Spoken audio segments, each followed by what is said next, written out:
All right, dude, we are live. What's up, guys? This is Dem Keys, and today we are going to be doing some more um, embedded Rust programming for the ESP32.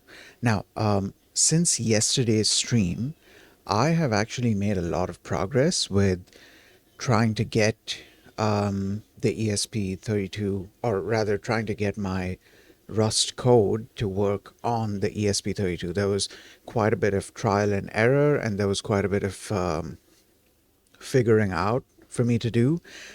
Um, I learned quite a bit. So, okay, to begin with, let me show you. Actually, okay, I was actually going to show you guys. Um,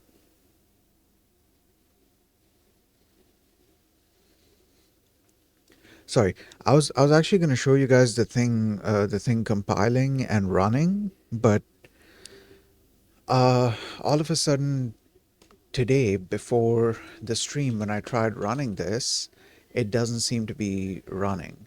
For some reason, now it's giving me this error, whereas yesterday I'd managed to get the thing working. So I'm kind of confused about what's going on here, um, because if we oh what is yeah so okay,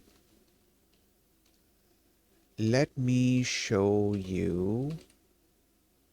So this is our Rust toolchain toml file. This file, it mentions which toolchain is supposed to be used. I'm assuming cargo run is respecting that, and then here we are specifying what our target is. And the toolchain that we are using, which is the ESP toolchain, it uses a version of Rust C that knows how to target this specific target. It knows how to build for this target, basically. In this case, our target is Extensa ESP32 none elf, which is why I'm kind of confused by the error here. It's saying linker extensor so and so not found. I'm not sure why that is. I don't know what happened between yesterday and today that. Okay, let me just Google this, and then I'm gonna show you guys some of the differences between um, the code that's in the example repo and the code that I had to use, on my end. I was basically supposed to use the exact same code, except um, except what? Except I had to change the dependencies in the project because of certain things that were being used, and also I think I had to update the Rust toolchain thing. So in the end, what I ended up doing is I just recreated um, I recreated the Rust project using ESP generate, and I enabled specific features that I felt were being used in the example projects, and I almost got it right. There was one thing that was missing, which was the unstable feature, because certain features like delay, for example, um, they are under they're hidden behind the unstable or certain APIs, certain functions and modules and stuff. They are hidden behind the unstable feature for reasons. And so, if you want to use those features, then if you want to use those APIs, then you would need to enable unstable features in your cargo toml. Now, okay, I need to Google this. Give me a second.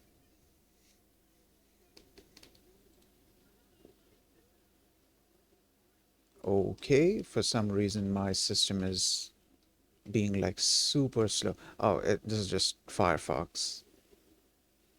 Yeah. Okay. Um, Hold on just a second. let the thing stop being slow. But yeah, okay. While this is, getting up to speed, um, so yesterday I spent some time doing a bunch of debugging and trying to solve errors, and like huge shout out uh, to Gemini for helping me out with a bunch of information, and I also learned something regarding the examples thing, because if you look, where should I show it to you? I guess here would be good. So if you look at, right, yeah, if you look at this, this project, okay, this is, wait, why do I have a neovim.loop? Oh, this is the Rust settings that, this is the neovim editor integration thing that was mentioned. I believe this was added because of, um, there's a setting that you're able to do for NeoVim integration, and that brings in certain stuff that's going to prevent certain types of errors. I think this is for that. So yeah, great, awesome. Now in here, this is our Rust project, right? Within this project, give me a sec. So this is our Rust project. Within this project, we have the source file that has the lib and bin crates, right? Um, but you also have an examples directory. Did I call source a file?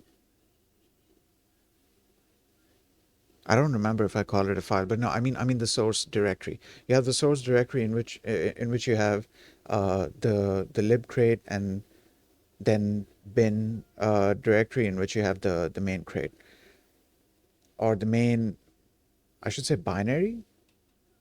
Whatever, you've got your lib and your main, right? But you also have an examples directory in which you can put various scripts, various files, and each of them can be run separately, um, using something like this. So for example, if, well, okay, I'm saying something like this, I mean something like, if you look at the other screen where the code is changing, um, this shows, wait, hold on, let me just confirm that you guys are able to see everything properly on stream.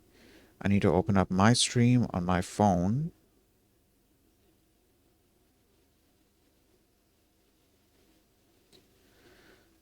Um,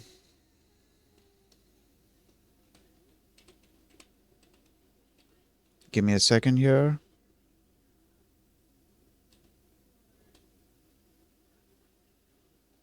Okay, all right, all right. What was I saying? Yeah. So, if you want to run individual scripts, individual like files as their own separate programs, then you can do that within this example folder. Here's what I didn't know. I didn't know that you needed to use the example flag in this case.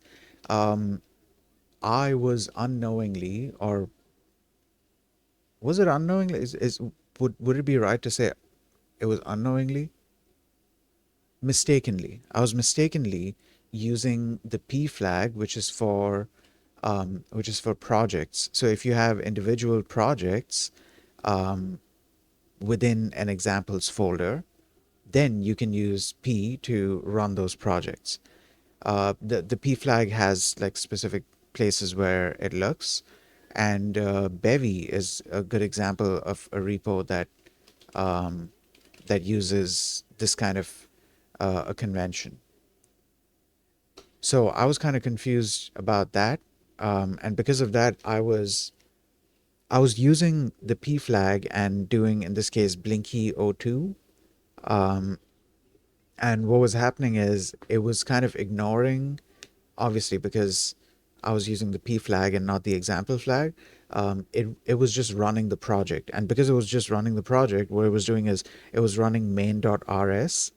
It was compiling the code from main.rs, not from blinky02.rs. So here I am. constantly changing the code in Blinky O2, um, and I'm not seeing any I'm not seeing any changes happening in the microcontroller. Blinky's code is basically to give blinking pulses out of I think it was GPIO 7. So that's the IO 7 pin on your ESP32. And in my case, I tried changing that to pin 4 or pin 2, and none of it seemed to be working. So I was like, okay, are the pin numbers kind of messed up or something? Is that the case? Turns out that wasn't the case. The pin numbers are exactly how they're supposed to be. They are completely accurate. It was just the fact that the code that I was writing wasn't even compiling. Um, when I was doing cargo run, it was running code from it was compiling code from main instead of Blinky O2. And again, that was because of me mistakenly using the P flag instead of the example flag. But yeah, now I am confused about this because this was not happening yesterday. Extensa ESP32 ELF GCC. All right. What should I do here? Let's open up a new Gemini instance and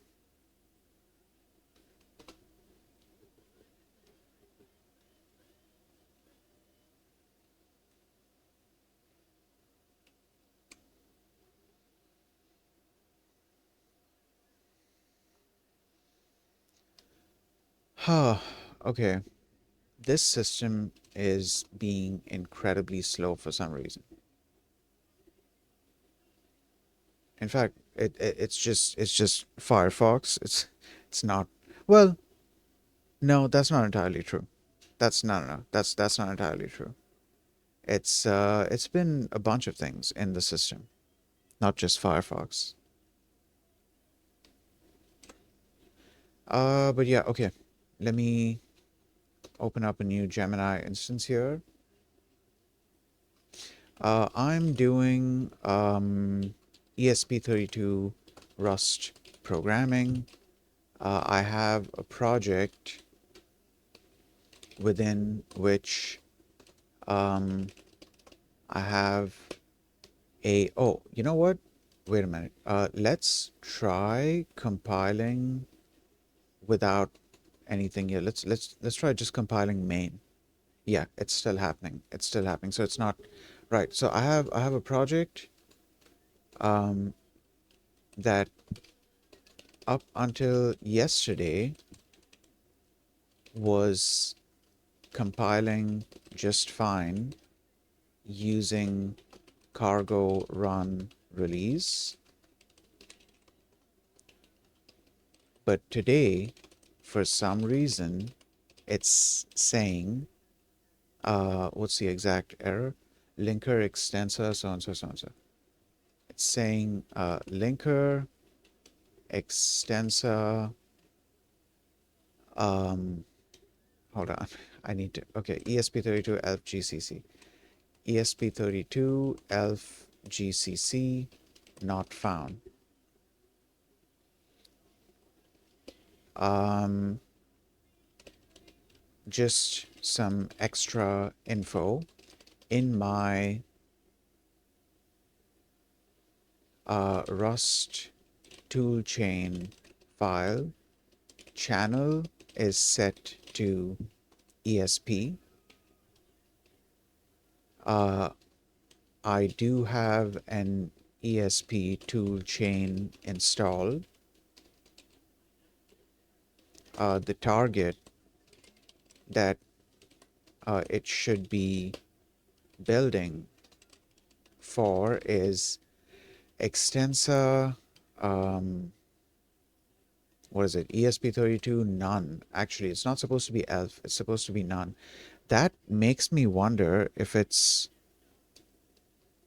because there's not supposed to be an OS, right? Also, it's not supposed to say GCC. It's supposed to say, in this case, it's supposed to be none ELF. isn't it? Yeah, that's my hold on, where's yeah, ESP32 non-elf. Um, any idea what's going on? It sounds like your environment variables have likely dropped out of the current shell session.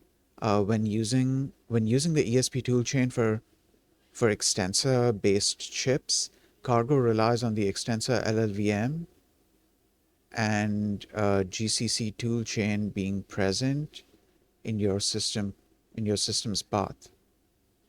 Okay, because you are using the ESP channel, you are likely using the ESP-RS ecosystem. Here's how to troubleshoot and fix the linker not found error. Source the export script. Actually, no, I don't need to source that because I had manually added. So here's what I'm going to do. Because the bash rc file might contain some stuff that I don't want shown. So I'm gonna actually I could open this up in a different, yeah, I could open this up in a different what do you call it? Yeah, I'm gonna open this up in a different window that's not visible on stream. Okay, bash rc.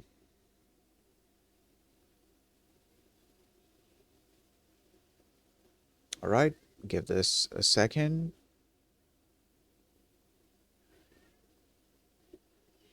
That's really odd, dude. Between yesterday and today, all of a sudden it's just not working anymore. Anyways, right. So to find protoc related stuff, okay. At the end of the file, I have libclang path and just path. What is it pointing towards? Extensor elf bin and then esp clang lib. Okay.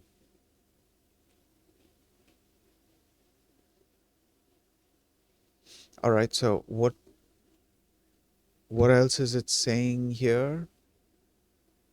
Verify the toolchain path. On Linux, it should be rust up toolchains extensor so and so bin. Okay. All right. Check the extensor elf gcc inside that bin folder. Check if extensor ESP32 elf gcc is inside that bin folder. Okay. All right. Let's so ls cargo.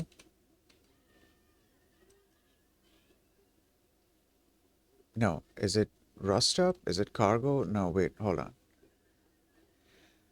Rust up toolchain extensor. Yeah, I'm gonna need Yahtzee for this, dude. Hold on. Just typing this shit is not gonna work. Okay, cargo. No, not cargo. Rust up. PQRST. There. Rust up. Tool chains, ESP. Is it pointing towards ESP specifically? Yes, it's pointing towards ESP. Then we have extensor elf. Um, okay. ESP so and so. Okay, and then bin.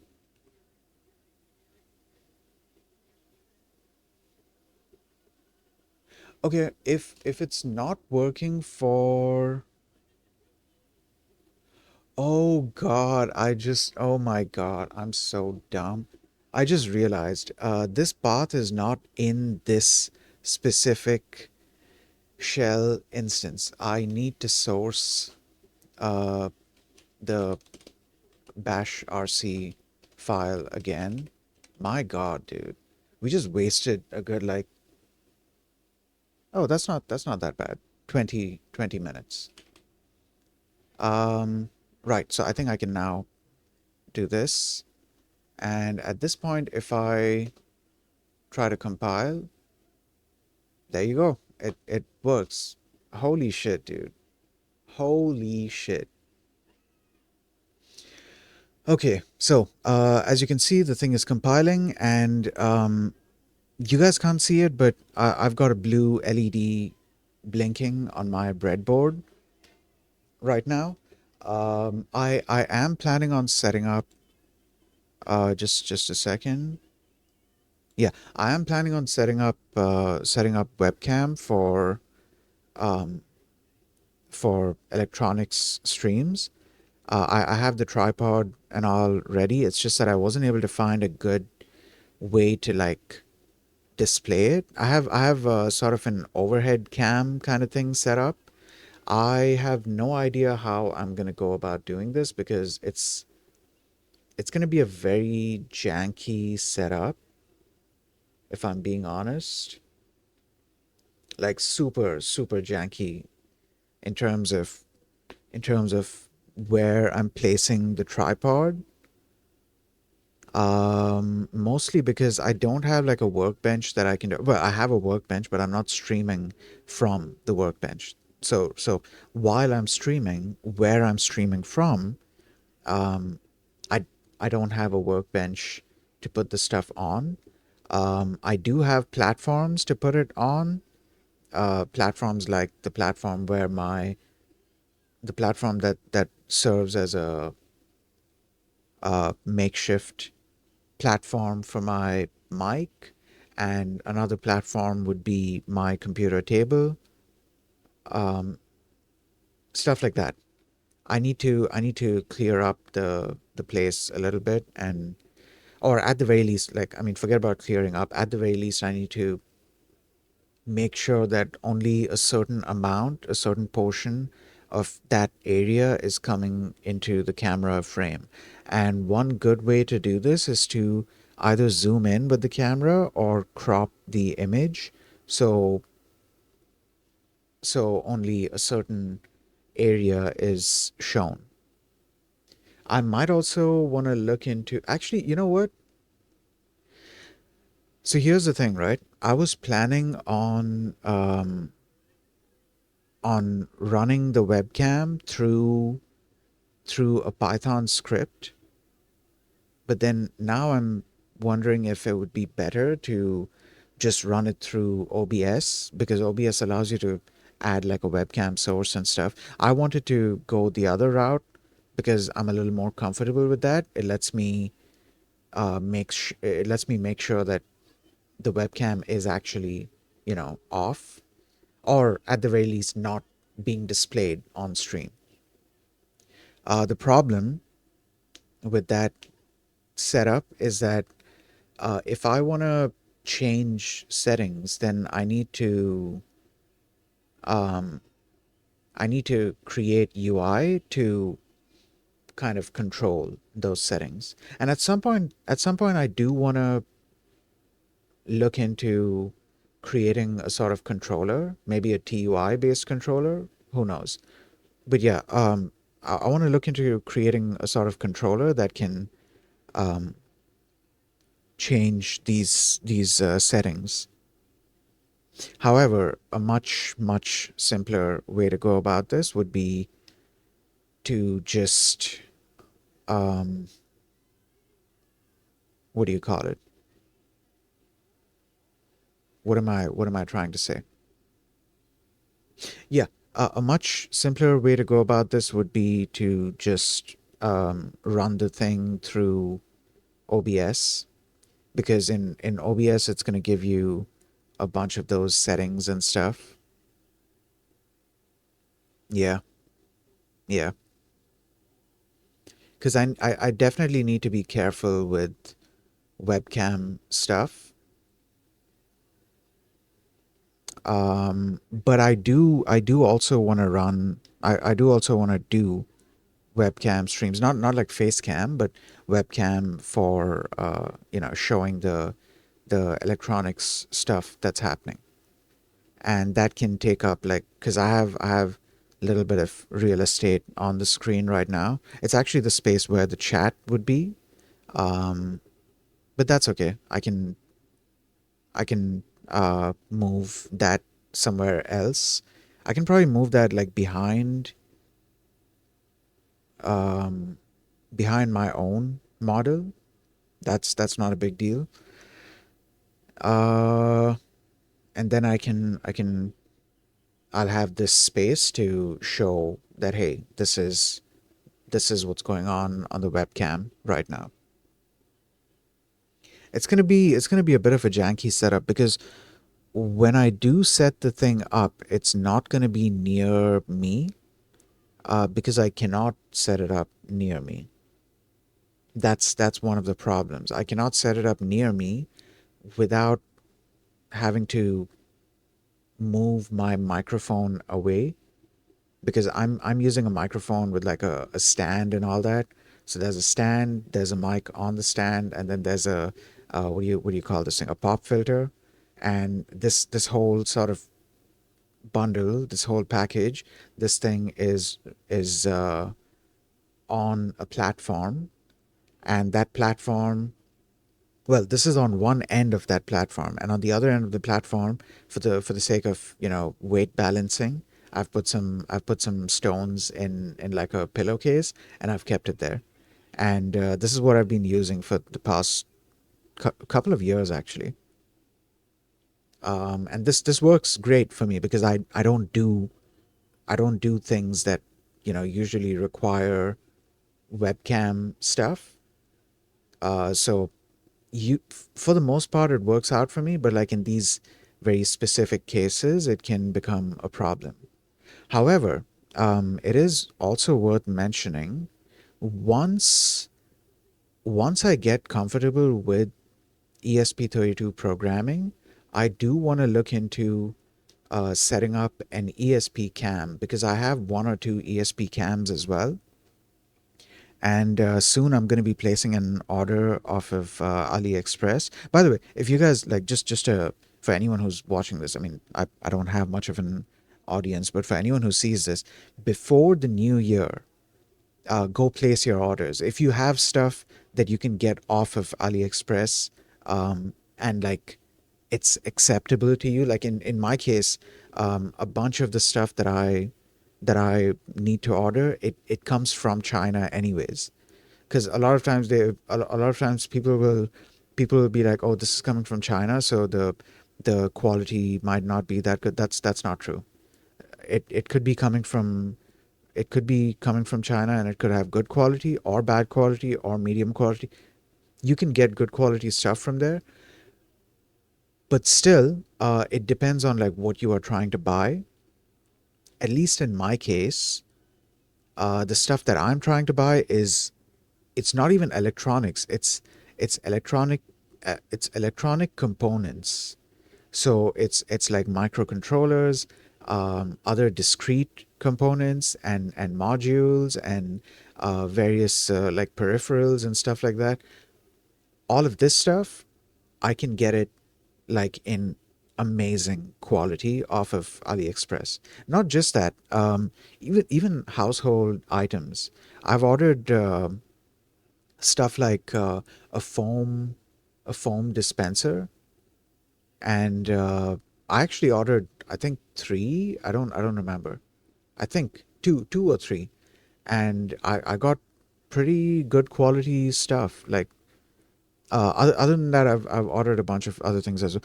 I don't know why I'm sitting here and justifying that. Oh, you or defending. I don't know why I'm sitting here and defending the website, that, oh, you can definitely get good quality stuff. What I'm saying is, go on the website. If there are products on the website that you feel you would be willing to buy, then definitely this is the time to go and buy stuff from that website, because around this time they usually have a lot of sales. And I don't even mean like welcome deals and stuff, because they have those kinds of deals for like, if you visit the website and you're not logged in, then a lot of the sales that you're going to be seeing are what they call welcome deals. So if it's like your first purchase or something, then you'll get a pretty decent discount. I'm not talking about those. I'm talking about like actual sales.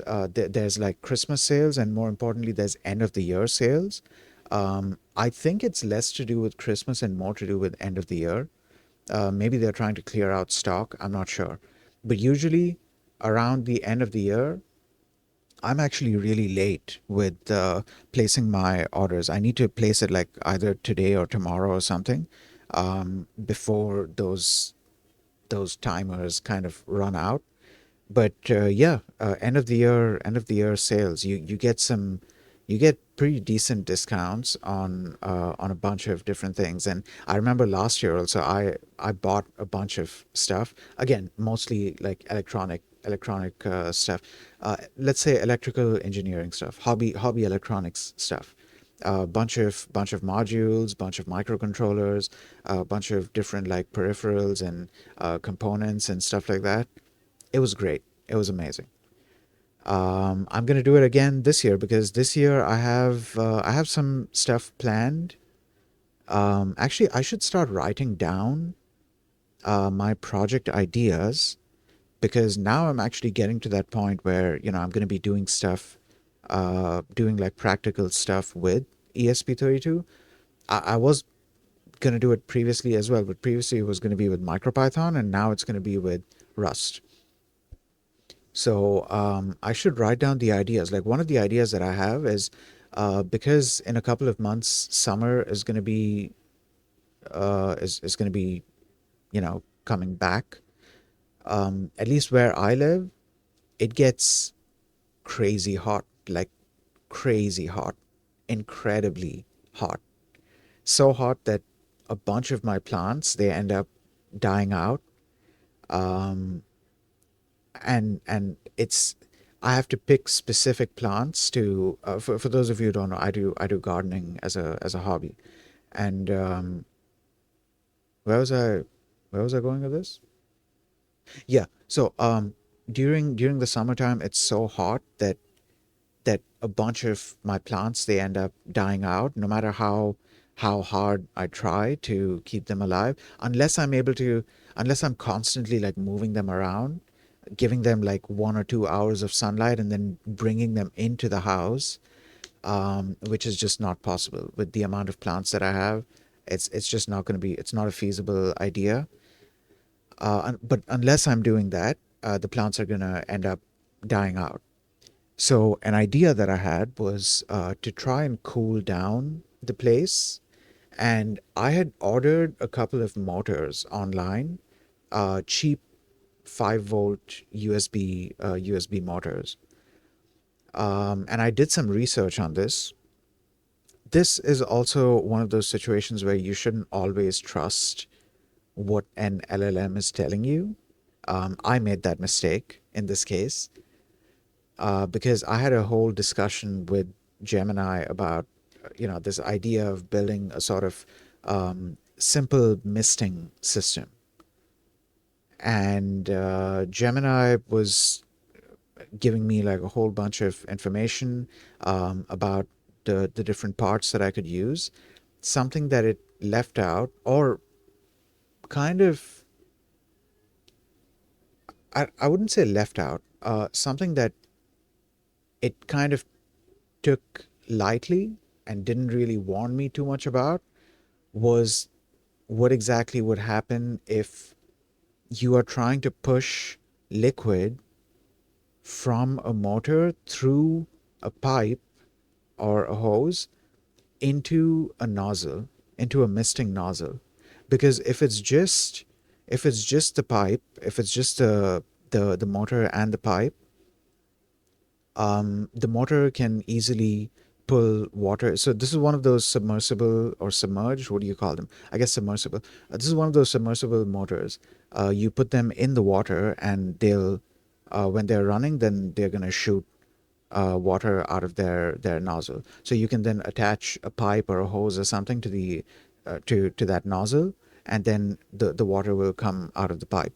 And there's a certain amount of pressure that it puts out. So depending on how high or how low you keep the other end of the pipe, you'll get a decent amount of water flow. It's not meant to spray, so it's not that hard um, it's not that high of a pressure.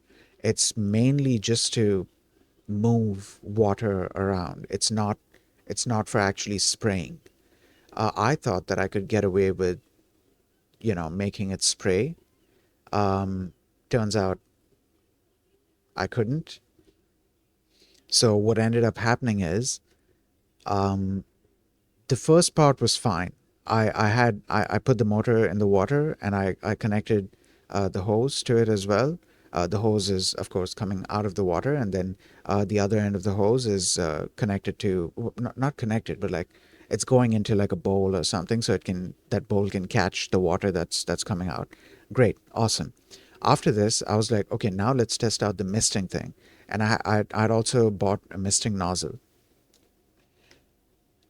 That's where it became a problem. Um,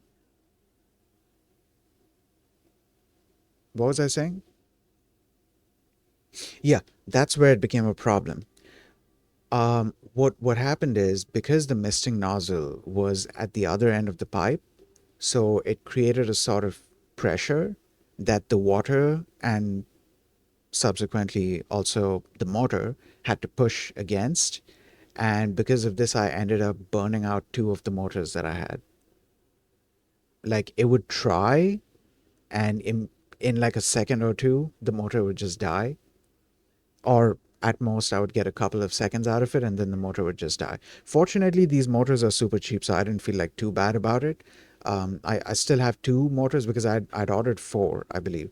I still have two of the motors remaining, but it became pretty clear to me that these motors are not going to work very well for the purpose that I'm trying to use them for. I do still have that misting nozzle. I do still have the silicone tubing that I bought, and they work. They work great.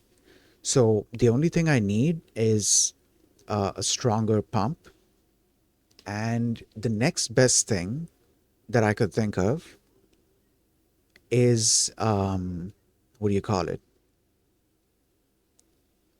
An aquarium pump. So for aquariums, you have different types of pumps depending on what exactly you're trying to do. Are you trying to aerate the water, or are you trying to push the water around, or um, there might be other uses of pumps as well. I don't remember. Maybe there's a thing for cleaning the water.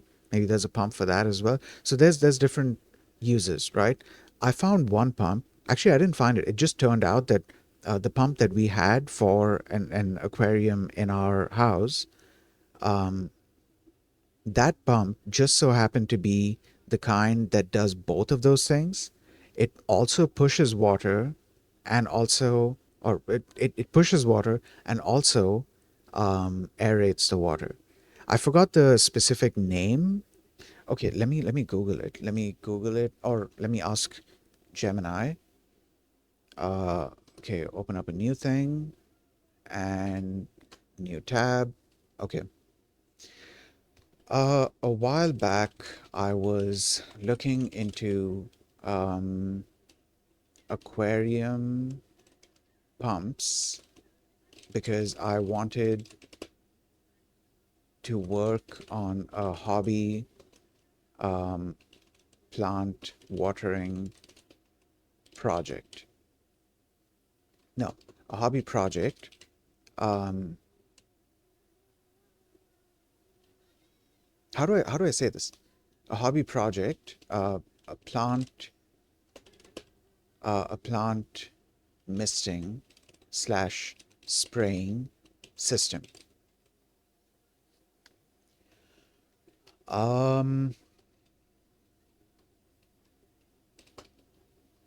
when I Okay, yeah, when I did research on the different types of pumps, of aquarium pumps, um, I found out that it really depends on the purpose.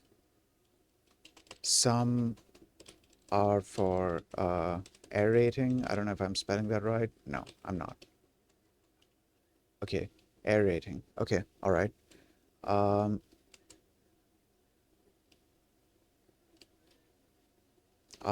some are for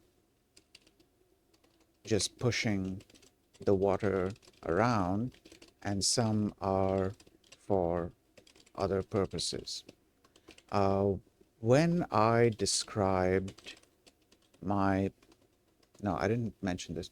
It just so happened that I had um, an aquarium pump lying around from lying around at home. And when I had a convo with you about it, we came to the conclusion that it was one of those pumps that does both aerating and pushing water around. I cannot remember the specifics around it. Um, can you help me out with some info?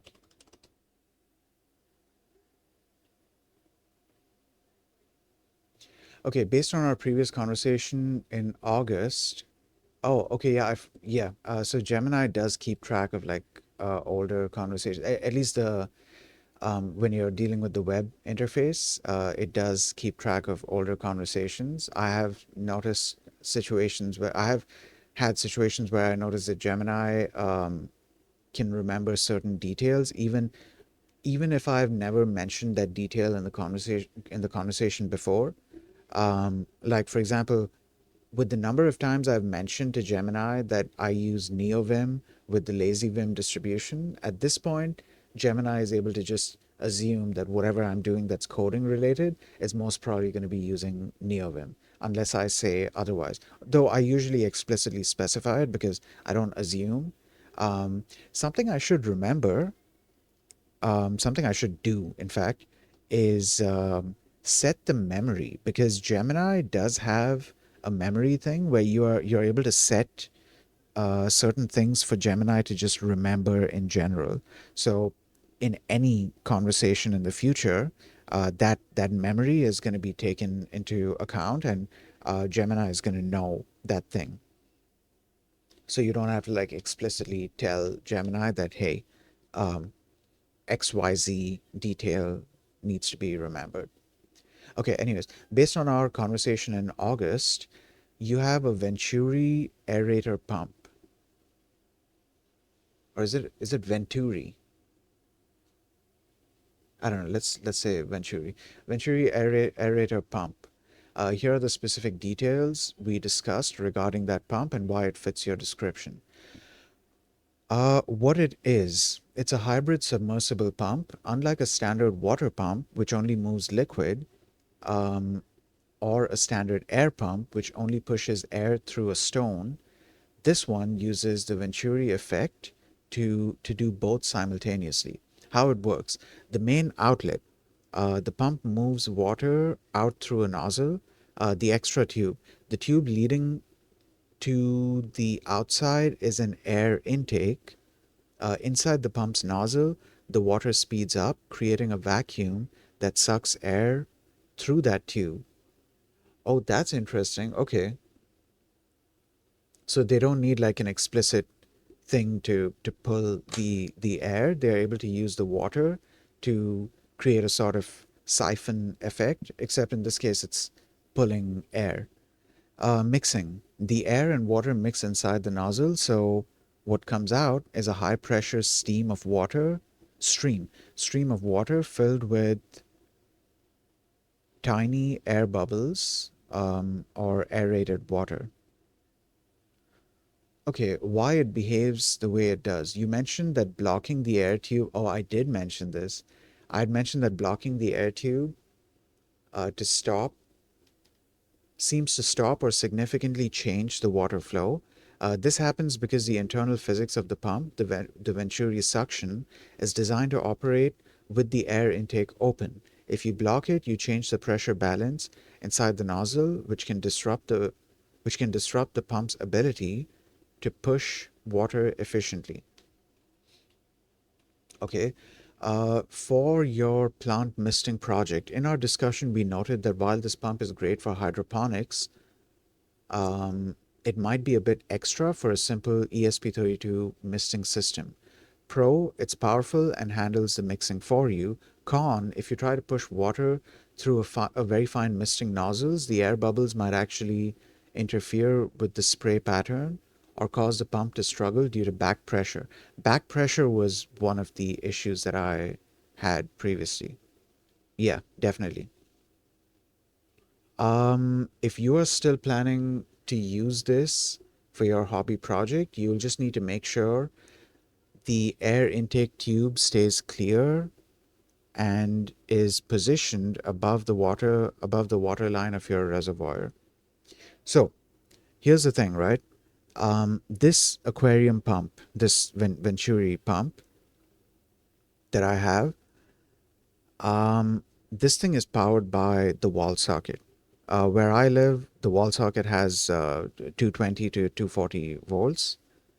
So this is meant to be powered by that, but I want to power it through the ESP32. I don't want to power it through the ESP32. I want to control it through the ESP32. So the best way that I can think to do that is using a relay, because relays, they're essentially like mechanical they're electronic switches, but like with a mechanical kind of thing. Internally, it's like a mechanical switch that's flipping. And oh, well, I don't know if saying flipping would be right, but there's a mechanical thing going on inside, which is why anytime it turns on or off, you hear like a clicking sound. And I have a bunch of relay modules that, fortunately, they tend to have like a wide range when it comes to um, input and I believe output as well. They tend to they have like a wide range for various voltages and also various currents. So I can try to power this pump off of that relay, or I can try to control the pump um, using the ESP32 through that relay. I am probably going to need to measure the current. I don't think it's going to be that much current though.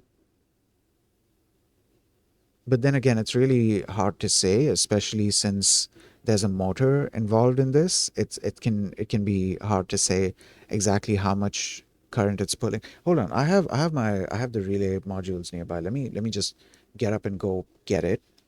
Then I can read out the details.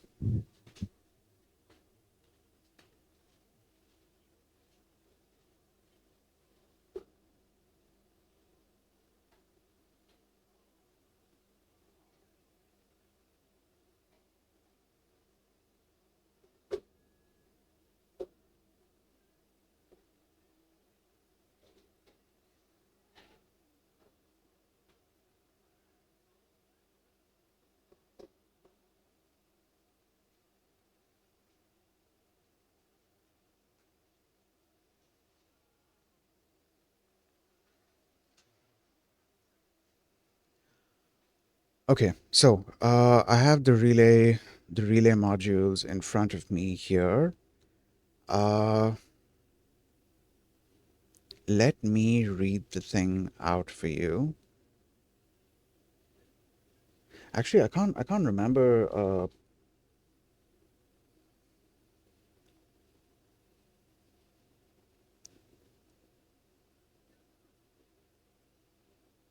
Okay. So this says 10. Oh God, this is stressing my eyes out trying to read this so small. Give me a second. Oh, that's better. Okay. So it says 10 amps for 240 volts AC, 10 amps for 125 volts AC, 10 amps for 30 volts DC, and 10 amps for 28 volts DC. And I believe This thing that I bought, I believe I bought this for 3.3 volts, not for 5 volts. It doesn't seem to be mentioning that though. But I'm pretty sure I bought this for 3.3 volts, not for 5 volts. Because that was one of the issues that people were running into.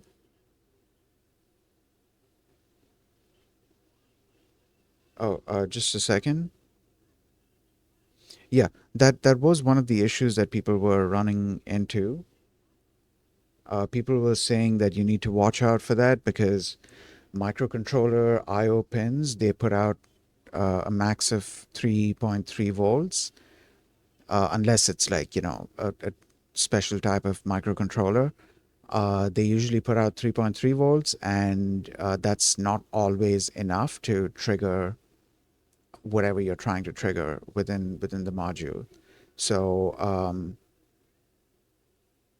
it turns out 5 volts is a lot more common. So if you just look up the relay, if you just look up relay module and you don't specify 3.3 volts, then you're probably going to get 5 volts, and then you might run into some issues. I need to ask Gemini about this. Wait, does it say the same thing here as well? Yeah, it says the same thing here. Okay, gonna open up a new Gemini instance.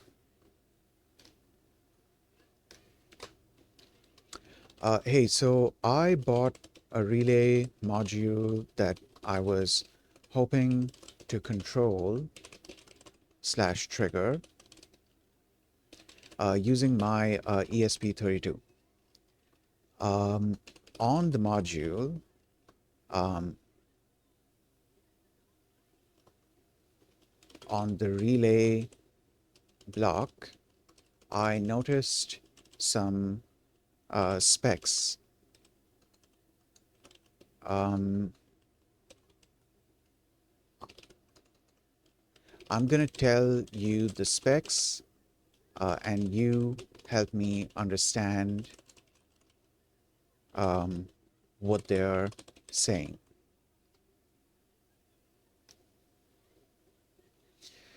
Okay, go ahead and share those specs. You'll see a mix of AC, alternating current, and DC ratings, along with some short labels for the terminal blocks. Okay. All right, so it says 10A, 240 volts AC. Okay. 10A to, oh God, this is so stressful to read. Hold on. With like low light, I try to read and immediately I start getting like eye pain. Um, 250 volts AC, 10 amps, 125 volts AC. Okay, hold on, let me keep this open. 250 VAC, 10 amps, 125 VAC, um, 10 amps. Oh God, dude, this is fine. 30 volts DC and 28 volts DC. I'm not looking at that shit again. Holy shit. Uh, 30 volts DC and 10 amps, 28 volts DC.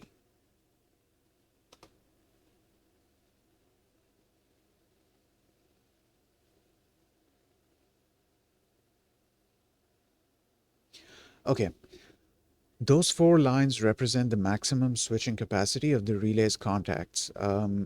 Think of a relay as a mechanical bridge. These specs tell you how much traffic, current slash amps, can cross the bridge at different speeds or voltages before the bridge breaks or catches fire. All right. Um, high voltage mains. Yeah. Okay. 250 volts AC, max 10 amps, which is high voltage mains in Europe, Asia, and in industrial uses. Then 125 volts, 10 amps, that's in standard US, Canada, wall outlet. Then we have the DC, common for DIY electronics. Wait, are these inputs or outputs? Oh, wait, hold on, hold on. Okay, so this is common for DIY electronics and batteries, and then 10 volt, no, 28 volt DC, usually a specific safety certification. Right. Give me a second.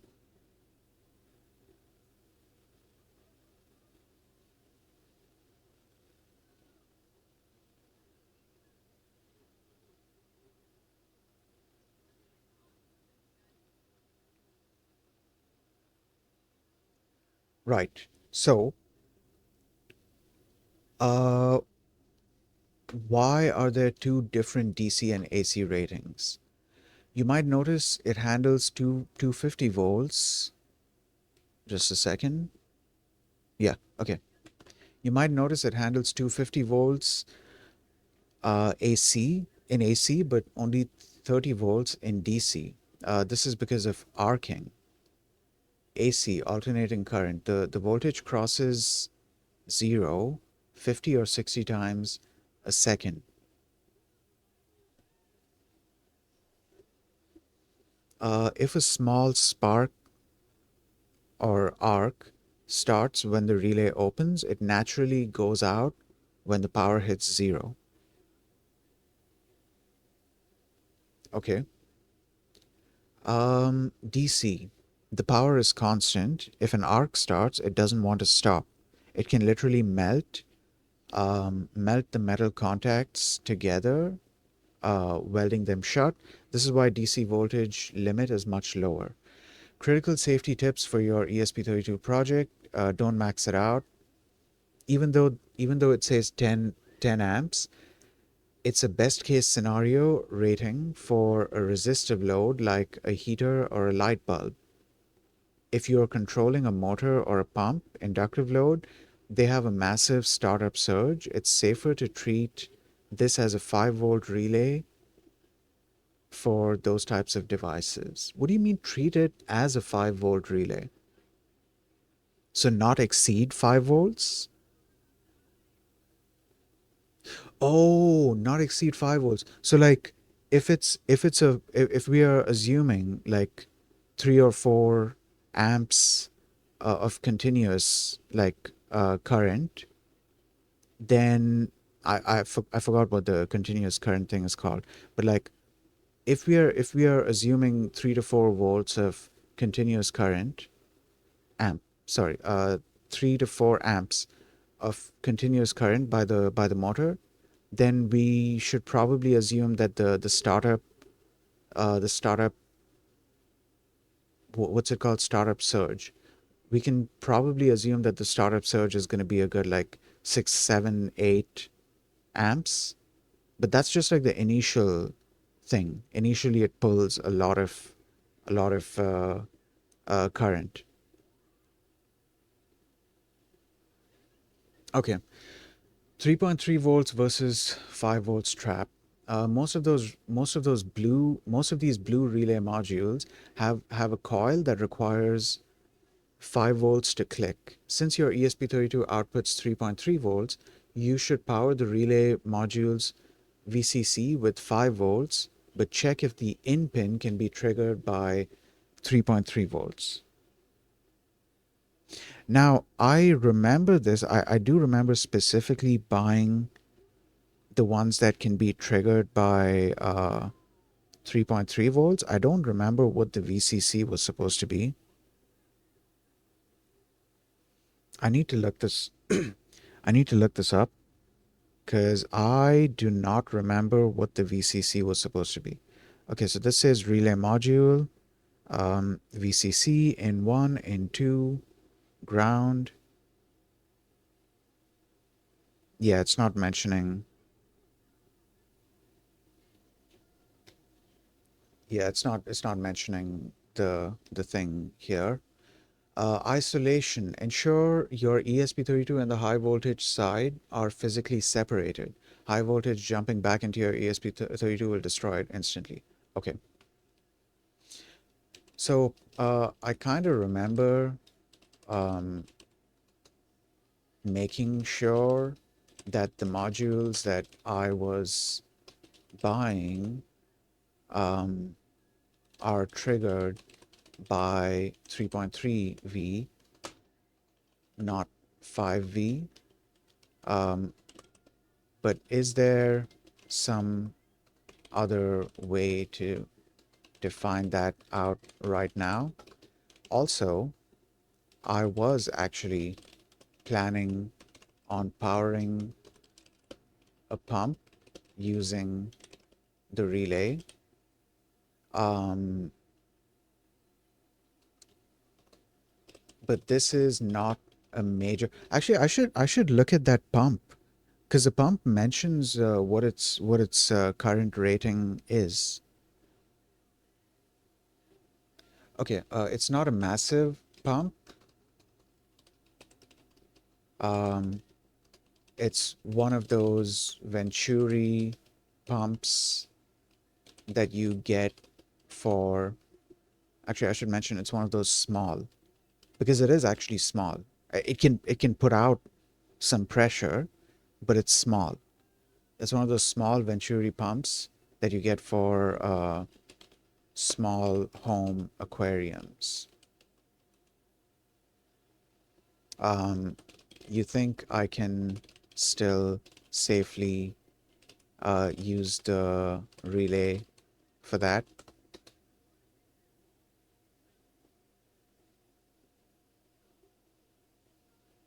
Okay, identifying your relay's trigger level.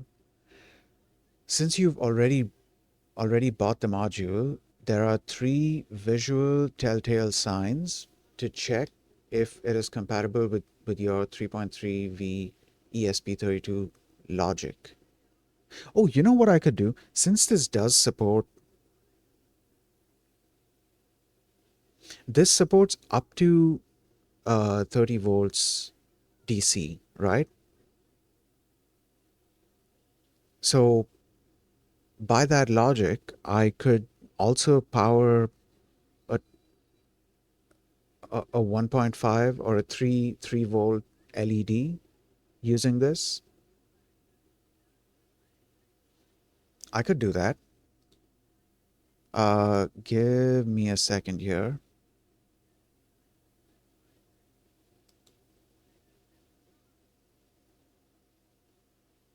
Yeah, I could do that. Okay, hold on.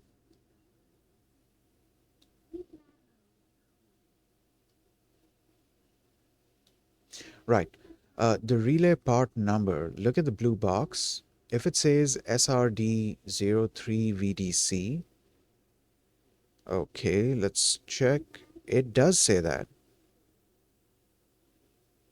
Um, it is a native 3.3 volt relay. If it says zero point 0.5 VDC, the coil needs 5 volts to click, but the trigger might still work with 3.3 volts. The high-low jumper. Does your board have a small plastic jumper, usually yellow or black, next to three pins labeled H and L? I do see jumpers here, two jumpers actually. Um, I don't see H or L, but yeah, I do see jumpers.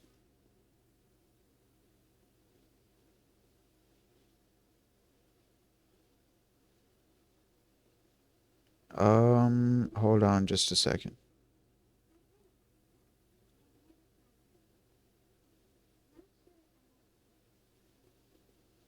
Okay. Well, yeah, it does say 03 VDC. All right. If you set if you set it to L, low level trigger, it is almost certainly compatible with with the ESP32. Low level triggers work by connecting the pin to ground, which any 3.3 volt or 5-volt chip can do easily. Then the optocoupler, look for a small 4-pin chip, usually a black and white. Yeah, it's right here. There's an optocoupler right here. Well, there is a 4-pin chip here, and it does look like an optocoupler because I do have other speaking of which, we could now actually use we can now actually use the optocouplers that I have to hack a bunch of electronics. I just realized that. Yeah, because there were a bunch of things that I wanted to like be able to control using an ESP32. But one problem that I would usually run into is a lot of times people would talk about using a transistor or multiple transistors because that's the older way of doing it, and apparently it was the simpler way of doing it as well. But the problem is it's also not that simple because like when you use a transistor, you're not isolating the circuits. When you use a transistor, you are actually joining both these circuits together. And once you do that, you have to worry about what path the current is taking. And especially if these are two different voltage level circuits, you then need to worry about maybe the high voltage current, the high voltage area accidentally powering the low voltage area. And like that gets a little complicated. So an optocoupler, also called an optoisolator, it does exactly that. It isolates the circuits, but at the same time, it allows you to essentially do what a transistor would be doing. It allows you to. It essentially allows you to create an electronic switch, a switch that's controlled by circuit one, that allows you to decide when current is going to flow through circuit two. But the amazing thing is that throughout all this, both those circuits are isolated from each other because of the optocoupler. And dude, shout out to Ellie Minibot. I would have not known about optocouplers if I hadn't seen her stream where she was trying to hack a game controller using optocouplers. Like once I saw that, I did a bunch of research on it, and I was like, holy shit, this is going to change things for me. Because a lot of times when I would be thinking about hacking different circuits, a lot of times analog electronics would get involved in that because I would have to worry about the current flow um, between both of these different circuits. When you're combining both the circuits together, then you have to worry about like what direction the current is flowing in, and is it at all possible that current from the high power circuit could accidentally power the low powered circuit, essentially destroying it. But with an optocoupler, you don't need to worry about that. You still do need to worry about um, current ratings and voltage ratings to a certain extent because optocouplers do have a limit to what they can handle. But if you're not doing incredibly high powered stuff, then no, you don't need to worry about it. And also, if you do have to worry about, uh, the voltage thing, if you do, how do I say this? If you are in a situation where there's like high voltage and high current and all going on, you can still throw a transistor in there because the transistor can handle the high current much better than an optocoupler. But you can then still use the optocoupler to um, you can still use the optocoupler to kind of, I guess in that case, you would be powering the transistor, if that makes sense. Though in that case, I'm not sure how exactly you would go about.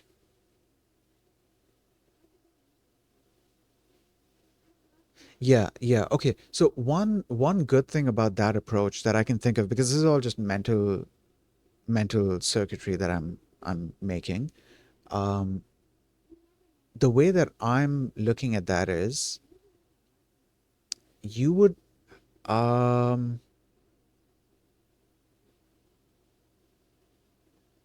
how do I can I open up Deirdre here real quick? Do I have Deirdre? I think I do have Deirdre. Hold on. Um I think I have Deirdre. I don't have Deirdre. Do I even have pip X installed here? I do have pip X. I don't know if I don't oh, I spelled it wrong. What about now? Nope, I don't have it here. Um Real quick, I needed something to like do some sketching with. Uh hold on. I can set the thing up. I can set the thing up real quick. Draw.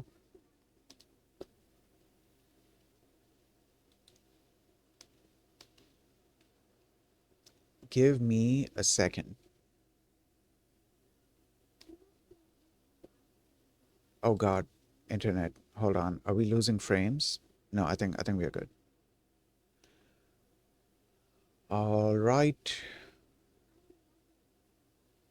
This reminded me, dude. I was supposed to work on some like emotes and stuff. Yeah, I was supposed to work on some ASCII art emotes, or well, not necessarily ASCII art, but like emotes in general. I was supposed to work on some emotes um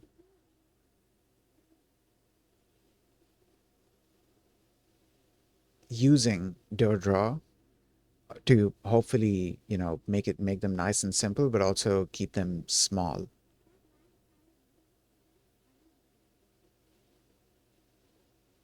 Okay, okay, via pip, via the repo. So if I'm able to do pip install, I should also be able to do pip x install, I guess. Dev branch, master branch, specific version. Uh, what am I going for? Alternatively, you can wait. Can't I just do pip install? Does it have to be from like the? Okay, sure. Please note that this installation method does not include everything, i.e. the example dir files. Okay, what's the other preferred method? Because the thing on Ubuntu is not up to date. Funny enough, Ubuntu is the only one that is using the old version. Um, Actually, no, no, hold on, my bad, my bad. Okay, Ubuntu 24 and 25 are using the older version. The later 25 version is using the latest version, and then Ubuntu 26 is also using the latest version. So I'm wondering if I should just install it through that.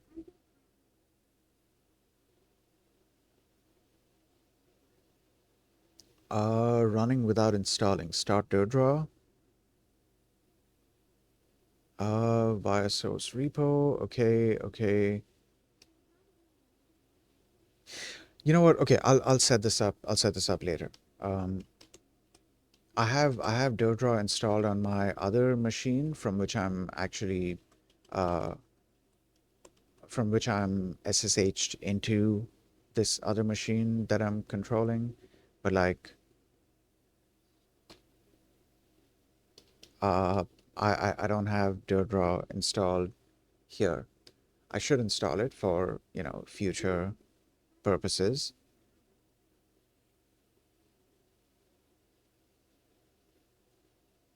Wait, that's weird.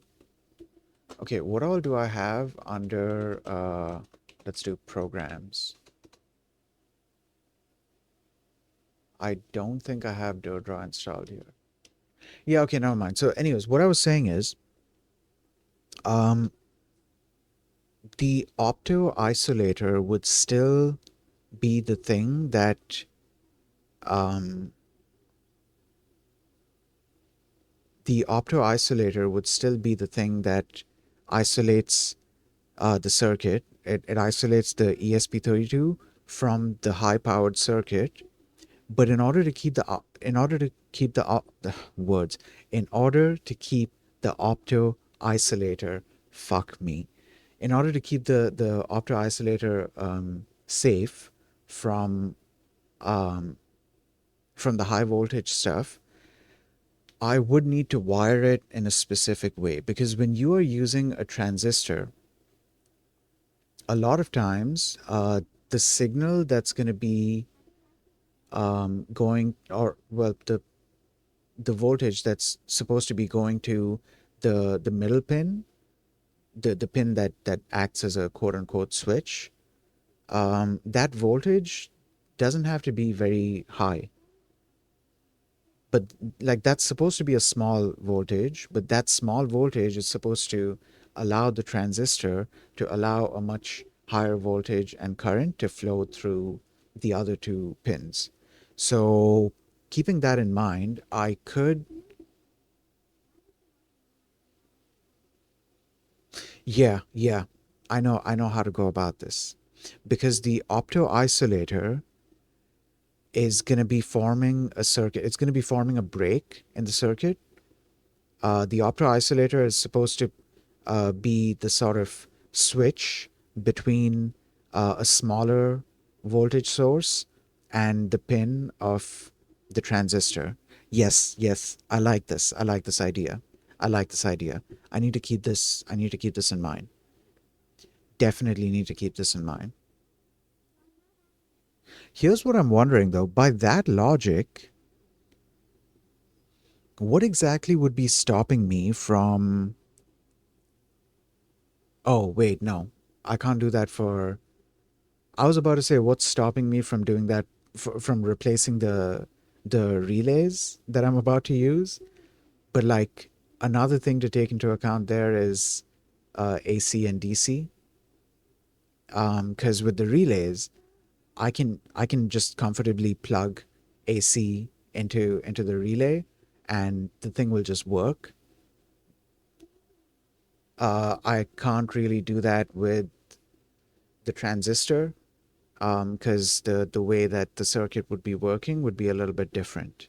So that's one complication that would arise. But if it's just the DC side that I'm controlling, then yes, this is definitely something that's feasible. Though to be fair, this is just an idea, and this is just what I think is going to work out. I don't know if it's actually going to work out.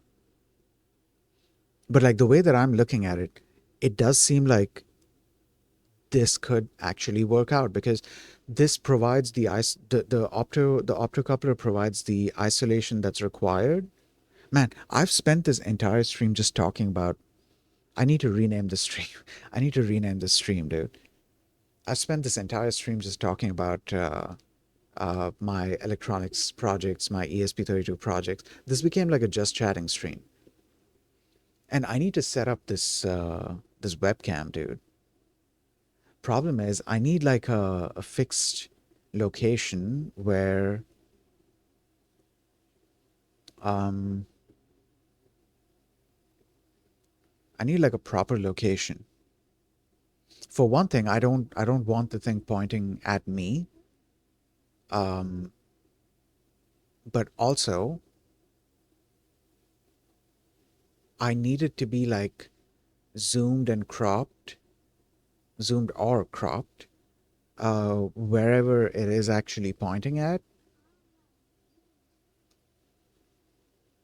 I need that area to be zoomed and cropped. Now, okay, so what I'm using is a Razer Kio webcam, and these webcams do have um, so Razer, when you plug in this webcam, it um, it launches this driver installation kind of thing, and as part of that installation, it gives you the opportunity to install Razer Synapse. And from what I understand, that application helps you configure the camera so you can like change settings. I need to see if I'm able to,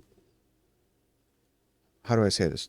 I need to see if changing those settings, or rather the settings that I change in it, are going to persist across all the instances where the camera is being used.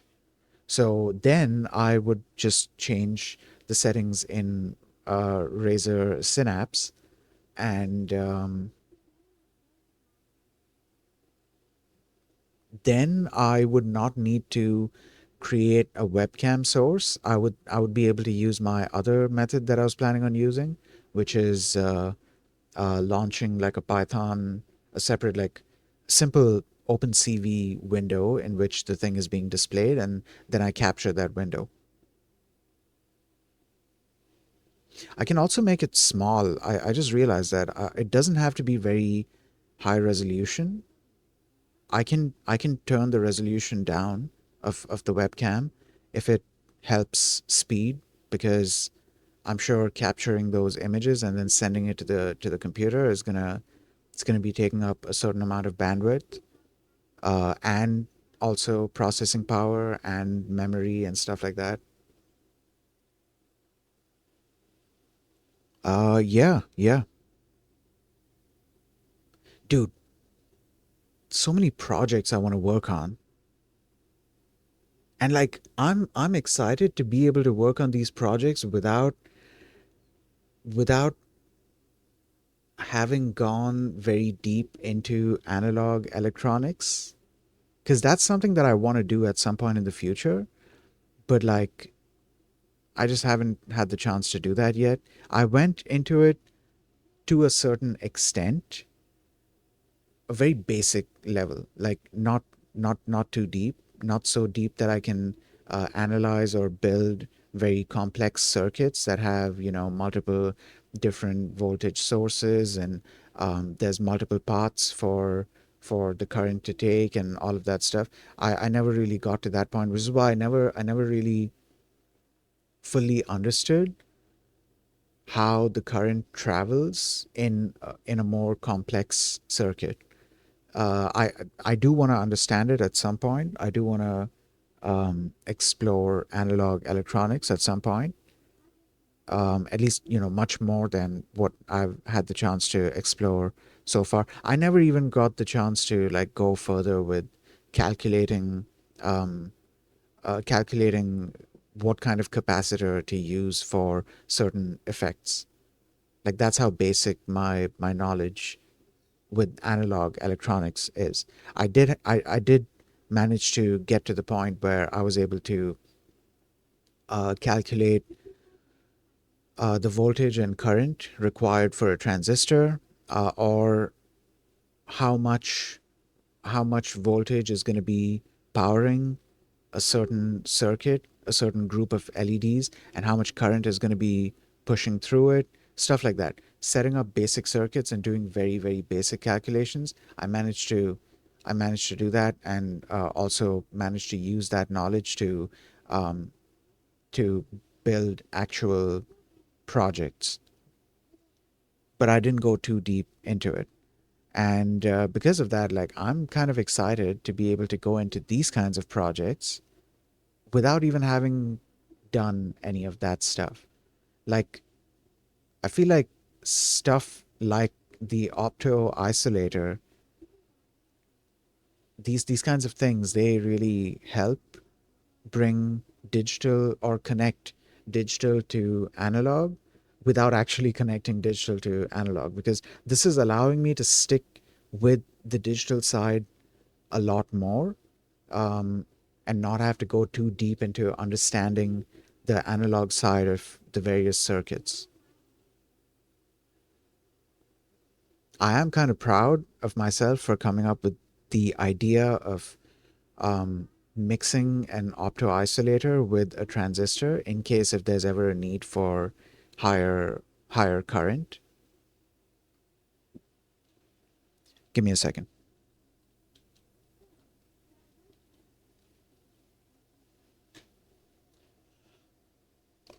Okay, all right. So, what were we doing? Yeah, so I'm glad that I figured out this issue that we were having at the beginning of the stream. I'm glad that I figured it out. It was mainly this session right here that I'm on. In this session, in this specific TMUX session, I actually hadn't touched this TMUX session for a couple of days. I was working in a different TMUX session, and so it was a different shell. And in the meantime, I had done a bunch of stuff. I had changed some stuff in the bash RC file, added like environment variables and stuff. And so any new shells that I would create, in those shells, I would have those environment variables. But in the older shells, the shells that were already open, I wouldn't have it unless I sourced the bash RC file. And I just completely forgot about that. That being said, good progress today, dude. I should rename the project. Project? No, I should rename the stream to, um, I don't know, talking about electronics projects. I don't know. I'm gonna skim through this entire stream, um, to get an idea of exactly what all I was talking about. It was mainly the projects, because like the first 20 minutes was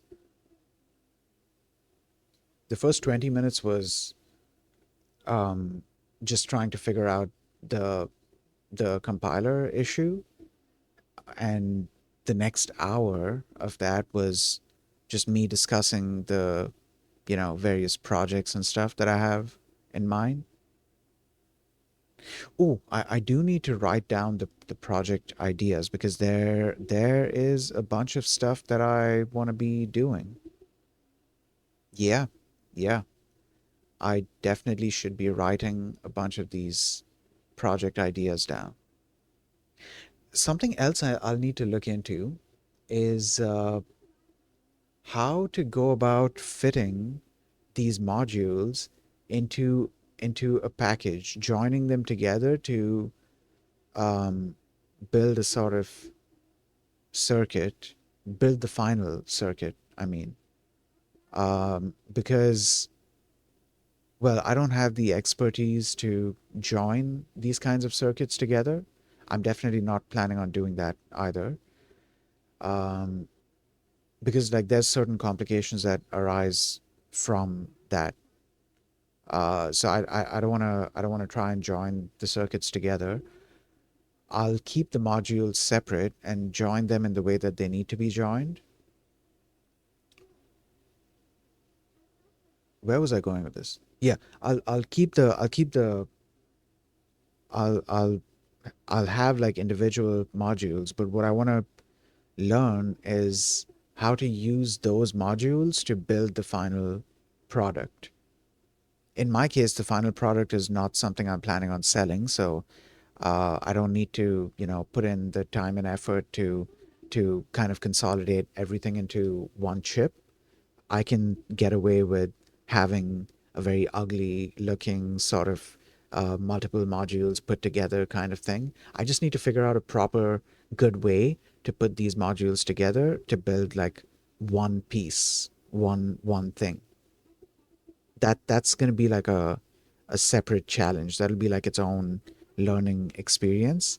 There's also, I just remembered, I do need to order these little what do you call them, project cases, project boxes, because something that I noticed is that I don't know what to look for when it comes to looking for a case, like a simple case in which I can put a microcontroller and maybe one or two modules and then like close up the thing, and maybe also like screw it or glue it or something. I need to buy a couple of those kinds of boxes for projects that I plan on working on. Also, with with the ESP32 thing, what I plan on doing is Give me a second. That's why I had opened this thing up. Um,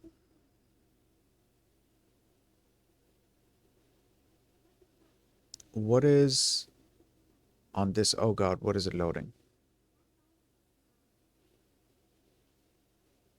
Oh, that's the tool chain. Okay. So, we need to open up the examples thing. Oh, yeah, something I wanted to talk about with this. So these examples, a lot of these examples are aimed towards ESP32C3, and so the cargo toml, and I think even the Rust toolchain files, they look, according to that. Like the projects have been made for ESP32C3.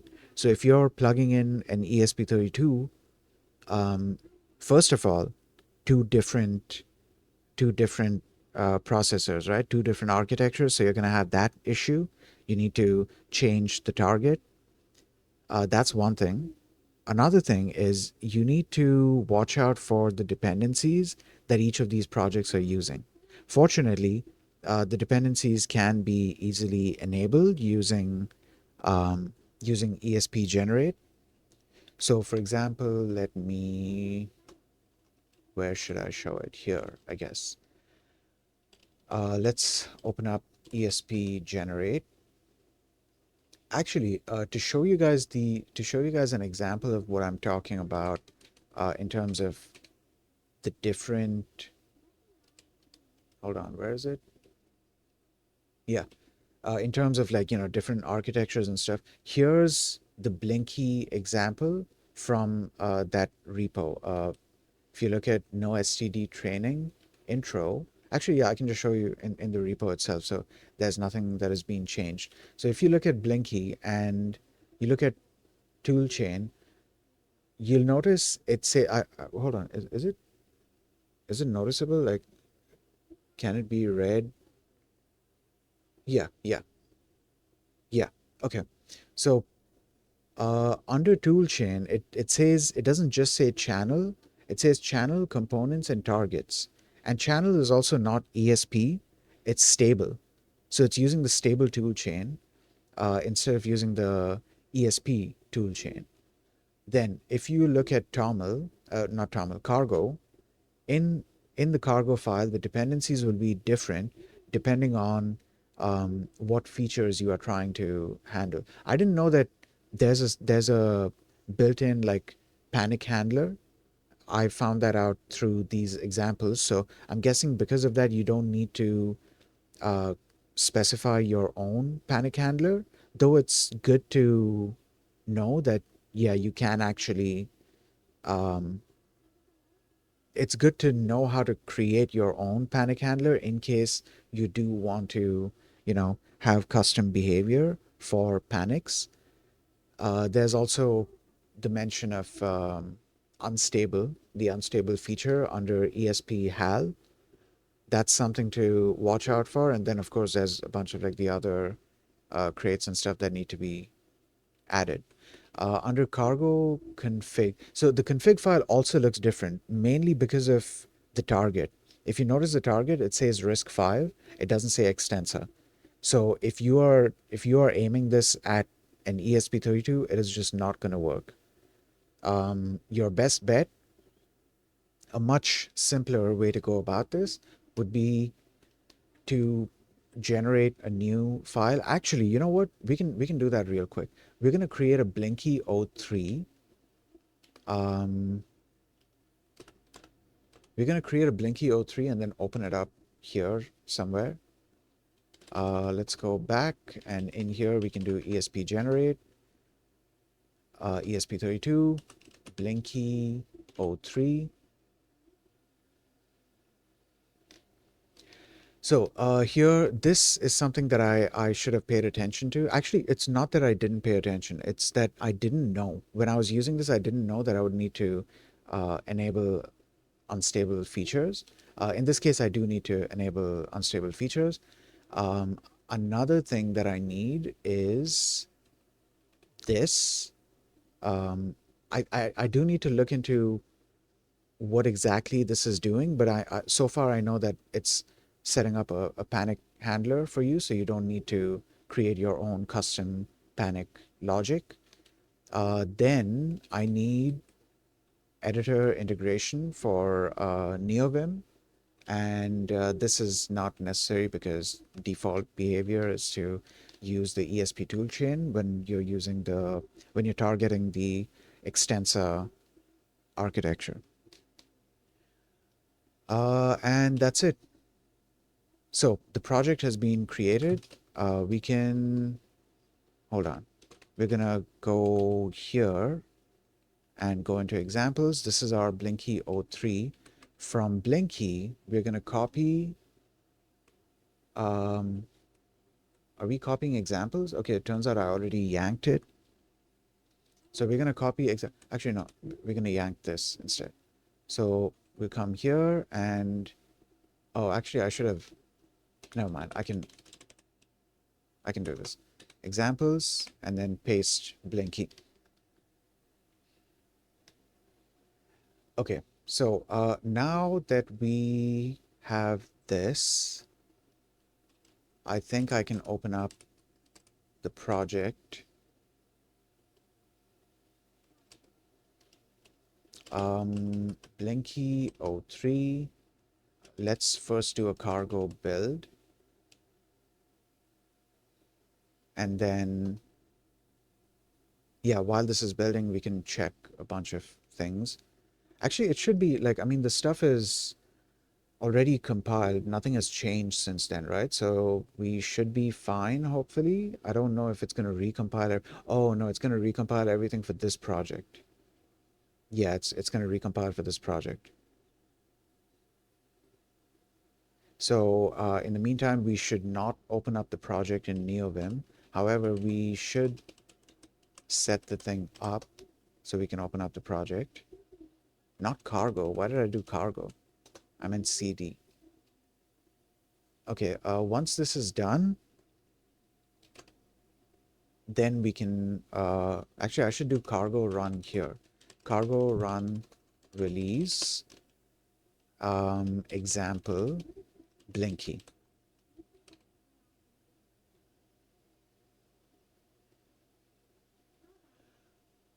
Give it a couple of seconds. This will be done really quick. And then we can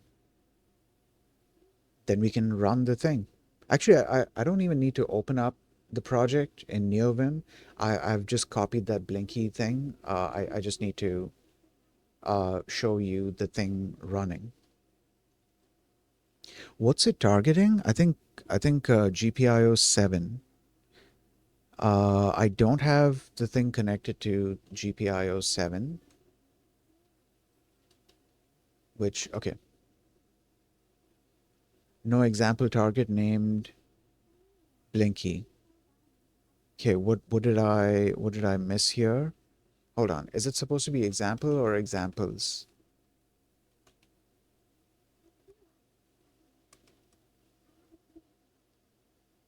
It's examples here.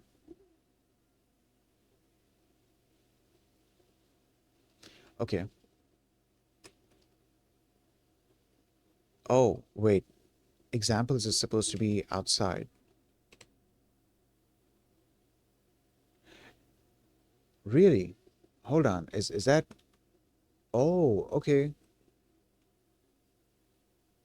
I either didn't notice this before or I just forgot. But yeah, okay, cool. So let's run this again. There we go. Now it's compiling and running.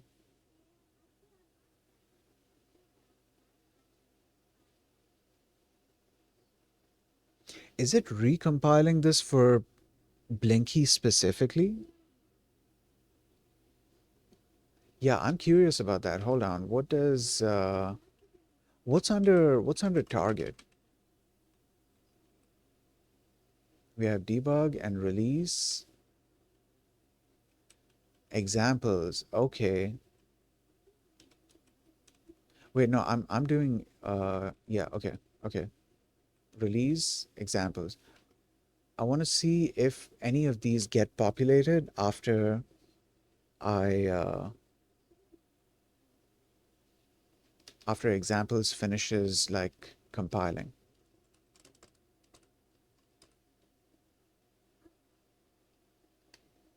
or well, after example finishes compiling. There is an error. We have an issue. GPIO 7 on type peripherals. No, wait, what's the exact issue? No field GPIO 7. Do I not have a GPIO? Hold on. Is there no GPIO 7 for my specific ESP32?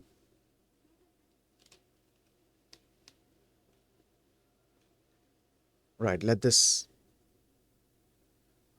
run and do its thing. Let it load up, and then we can check if it works. I won't be able to show you guys, so you're just gonna have to take my word for it because I don't have webcam set up. But I'm gonna be pushing it to pin number 23 so I can see if it's actually working, because I have one LED connected to pin 23, another to pin 4, I think. I think so. And then another to pin 2. I also discovered something yesterday. I didn't discover it yesterday. I also remembered. I just don't know what I remembered because there was some behavior that I had seen in the ESP32 where certain pins, in my case specifically GPIO 5, it seemed to have like, it seemed to be in some kind of like floating state where it was giving out uh, a little bit of current, but not really giving out too much. Or rather, it was giving out a little bit of voltage, but like not all that much, not enough to make the LED bright, but enough to like make it flicker and like have like a dim flicker kind of thing going on. And I remember reading something about how certain pins they they have like a floating state kind of thing going on for a specific reason. I think it had to do with the working of the ESP32 because various pins here they do get used during the boot process in various ways. Not various pins, certain pins get used in various ways during the boot process. Okay, so it's saying here GPIO 7 is not in the list. Oh, okay, okay. Right, that's fine. GPIO, let's go with 23 because I do have that. And save. And now let's run this example. Okay, give it a second. Failed.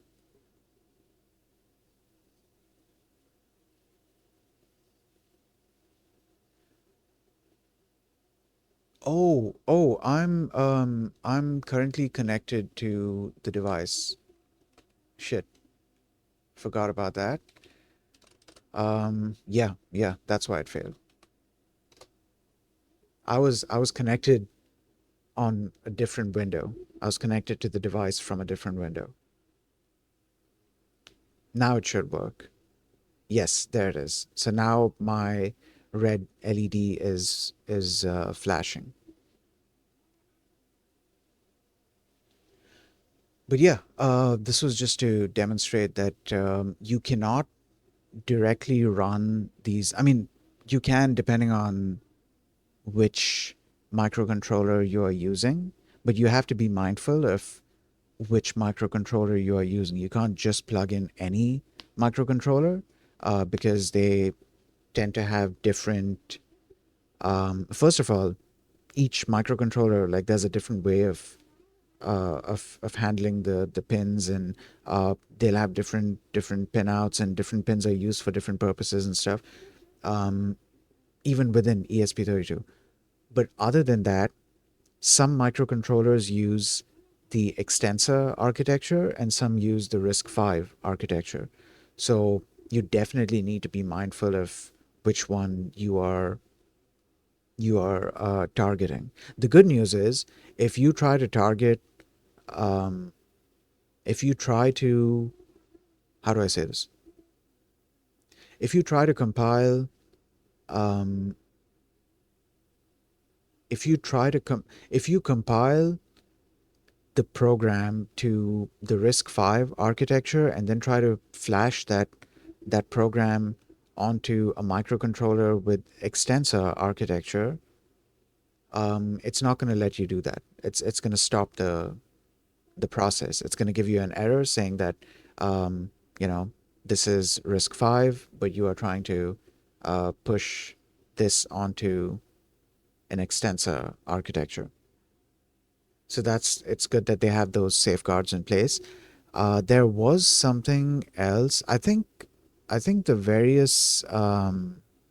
specific ESP32 microcontroller models, their their specifics kind of get handled by the library itself, so you don't need to worry too much about that. You do need to select the right microcontroller in the list so that the library can handle that abstraction for you, much better. Because it's because of this abstraction that we are able to use this same code. Well, not exactly the same code, but the same API. We are able to use this exact same API for multiple different types of ESP32 microcontrollers. There might be minor differences here and there. Like for example, in this case, we had the peripheral limitation, but that's quite literally a hardware limitation. Like we just cannot use those pins. I need to look for the GPIO 7 pin because I am confused. I tried looking at the peripherals on my ESP32, but I wasn't able to find 7. I'm only able to use one side of the pins because I've plugged this into a breadboard, and the breadboard is not wide enough. So what ended up happening is the other side, it got slotted in just fine. It slotted into the breadboard just fine, but there's no space to plug anything else in there. So we basically cannot use those pins, even though they're plugged into the breadboard. Unless I set up a different kind of wiring. Now that I think about it, I could set up a different kind of wiring because there is a tiny bit of space available beneath the, the microcontroller. This idea just occurred to me. I'm gonna have to set up jumpers, and then I should be able to use each of these pins. Yeah, yeah. I'm gonna need to set up jumpers for this. Okay, all right. Also, how many would I be able to do? I don't think I'll be able to do too many because I don't have that many rows available. Yeah, dude. I don't have that many rows available to. Man, I need to work on that. I was planning on working on like my own ESP32 sort of dev board, expansion board, whatever you want to call it, kind of board, in which you can plug in an ESP32, and as in you can slot it in with its pins, and then there'll be a separate set of headers in which you can plug in jumpers to be able to connect to each of those ESP32 pins. So this way, the microcontroller itself would not be on the breadboard. It would be on that device. It would be on that other PCB that I'm building, and I would still be able to use the microcontroller, use all of the pins, in fact, of the microcontroller, just fine. I actually need to I need to work on that. One of the reasons I didn't work on that was because at the time I didn't have a decent soldering iron, but on my birthday, my family gifted me a nice soldering station. So um, now I should be able to do it. Ooh, that reminds me, dude. I need to start writing these things down. Otherwise, I'm gonna keep forgetting. I need to remember a bunch of these things that I need to order off of AliExpress because this is the time to be ordering all this stuff. So I need soldering tips. I need those project cases. I need to see, and then there's also some plant. I don't even know what to call it. Like uh, various sensors that I wanted to order. Moisture sensors, temperature sensors, humidity sensors, water level sensors, and stuff like that. To do some I forgot what the name of it was, but it was kind of like combining electronics and botany together to um, be able to grow to be able to use electronics to grow the plant in a much more healthy manner. Give me a second here.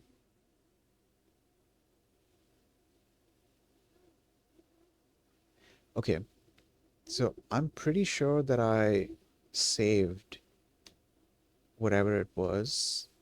I don't think I need the swap file. Let's open it as read only.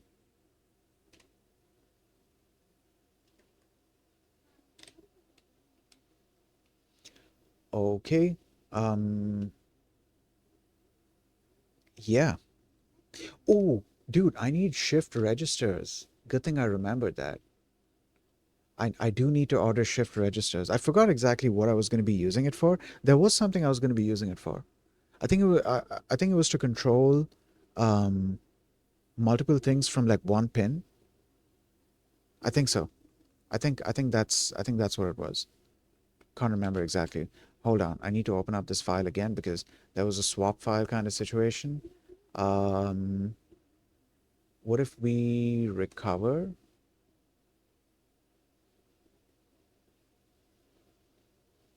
I don't know which one is being recovered though.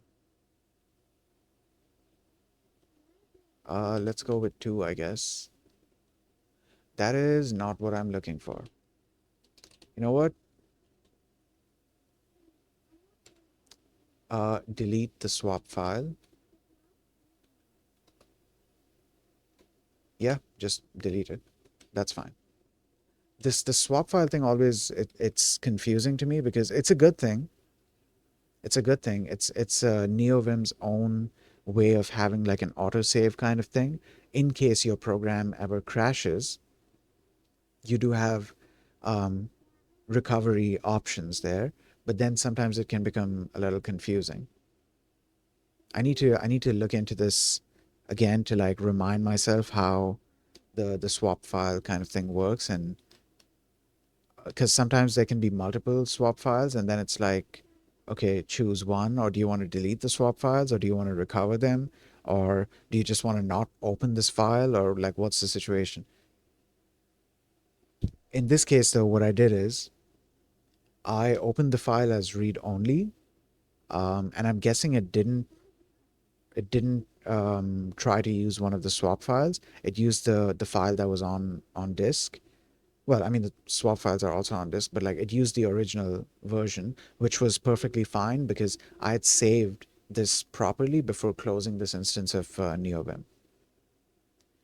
And then once I was sure about that, then I was comfortable with deleting the um, the other swap files.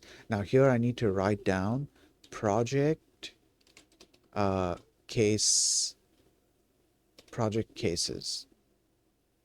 And another thing I need, soldering tips. Check model number. there's a specific like so the soldering station that I got, the good news is that while this is a knockoff of a branded soldering station, it's it works pretty great. Like it does the job that it's supposed to do. But one major advantage is that the soldering tips and a couple of other things as well, they are following the similar standard of the branded one, and that branded version, in that the soldering irons tips, they follow a certain, uh, I guess it's an industry standard. I don't remember exactly what it was. I had a conversation with Gemini about this, but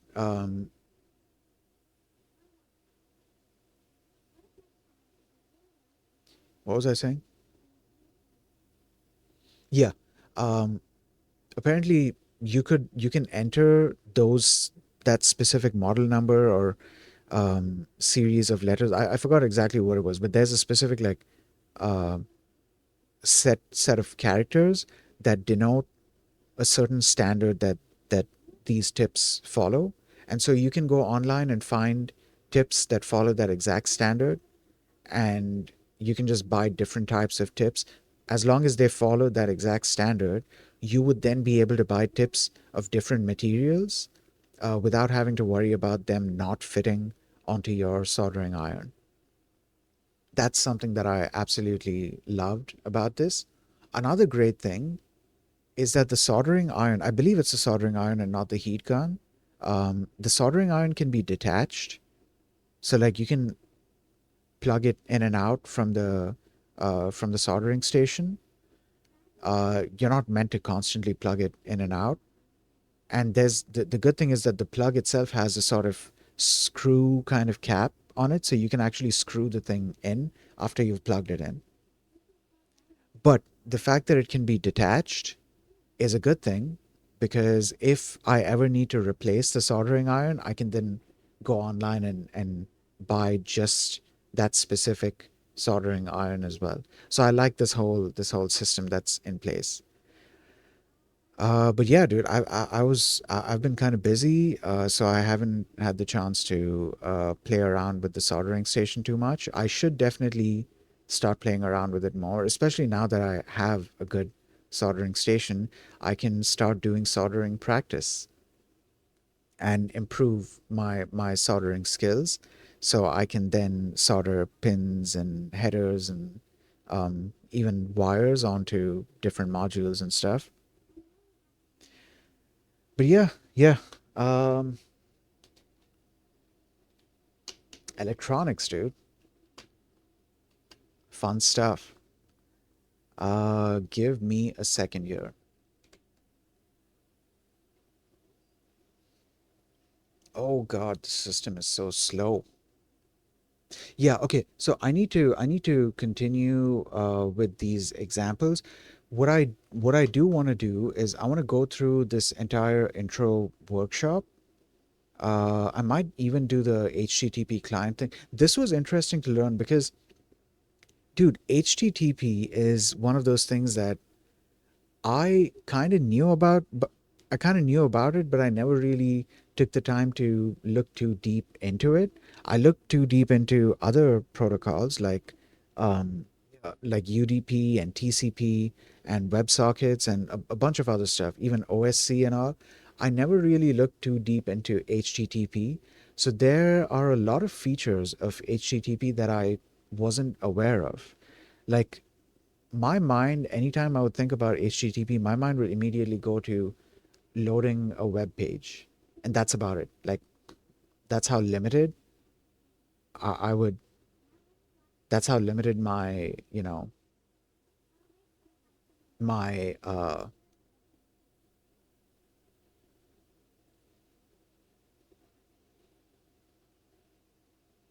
what am I saying? Yeah, oh, yeah, yeah.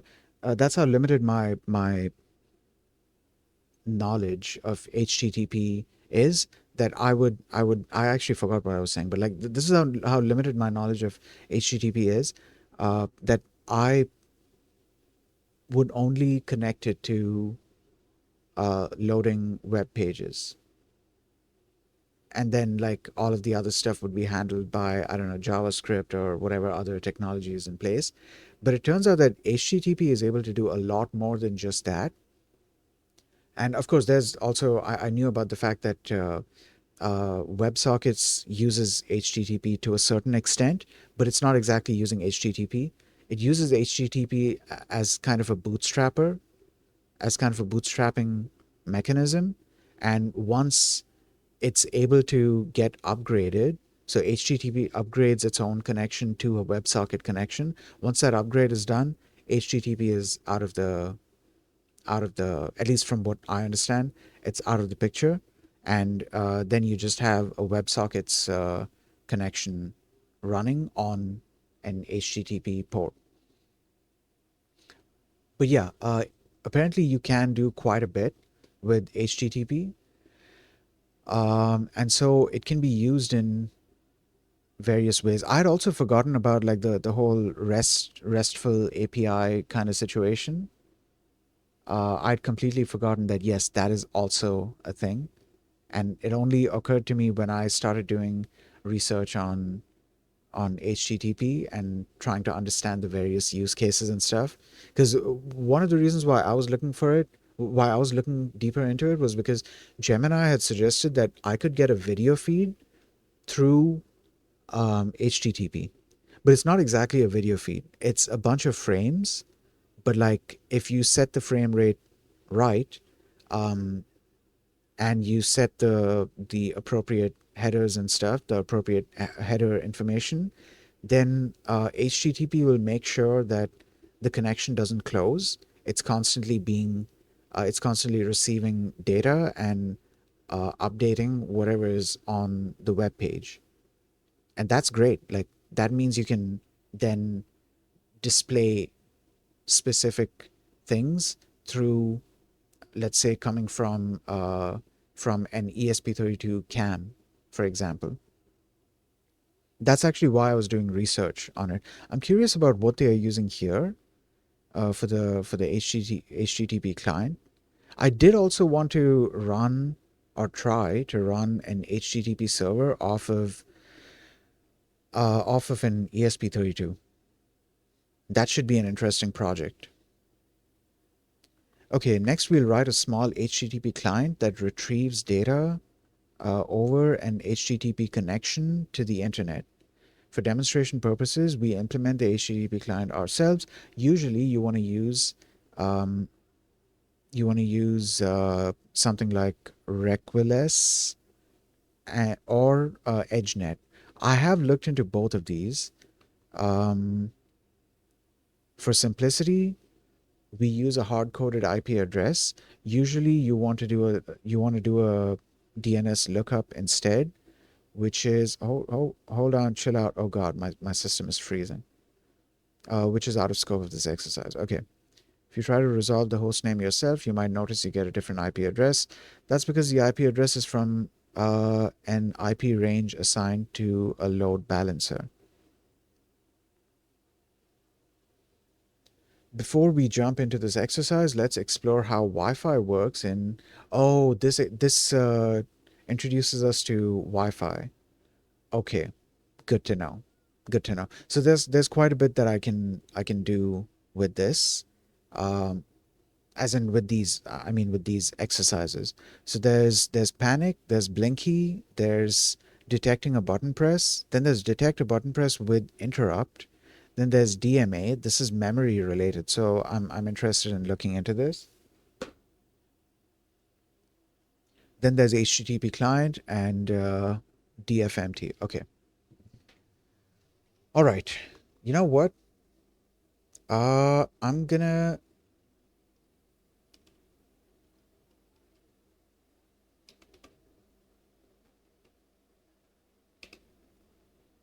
yeah. Here's what we're gonna do.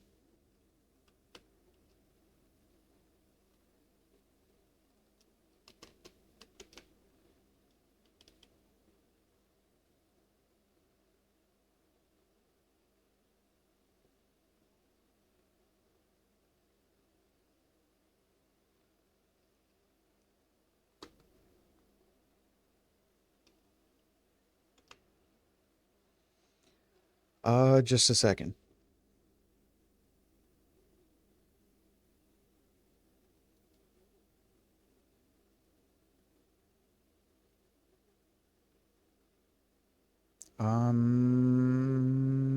Hold up, hold up.